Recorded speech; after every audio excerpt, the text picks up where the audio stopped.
Thank you again, Irene. I must say that it was indeed a historic moment, nerve-wracking, but also very humbling experience. I think people would have tweeted others to also say that in the delegation, initially the delegation was consisting of 10 delegates from South Africa, including Business Unit South Africa, its deputy president, and myself from Organized Labour. But when we landed in Washington, we were told that the delegation has been reduced to 7. And me and Aldrin Gore, we are no longer part of the delegates that will go to the White House. But I said I can't accept that. So we must just push and find a way of ensuring that as we flew all the way, 16 hours flat to Washington, we can't now be told that we're unable to get in. So I asked the presidency to make a plan, and they made a plan. That's how I got myself into the White House. What was the stumbling block? Because my colleague Iman had spoken to the Secretary General of the ANC, Fikile Mbalula, because remember that we had the budget.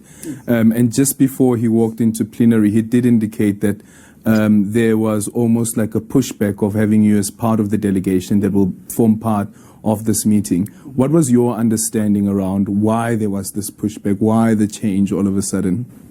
What was explained to us is that the White House just said they have reduced the numbers, and that's it.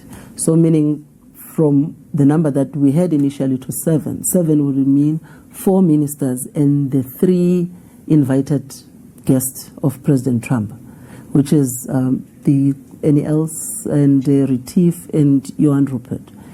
And then, which then means the social partners from South Africa will be the ones that are excluded.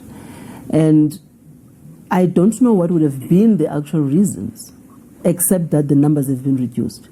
And I said, look, from my side, having left everything here at home, the work of the Federation, to also do this work of the Federation in Organized Labour, I would not accept to fly 16 hours just to sit in a hotel room and watch what I was invited to become part of. I could have watched it here in South Africa at home because the whole world was watching.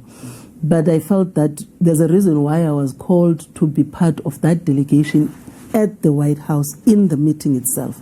And I insisted, and a plan was made by our presidency to ensure that that name is there. So whether, I don't know whom they removed, whether it is from the staffing or, but I found my way into the Oval Office.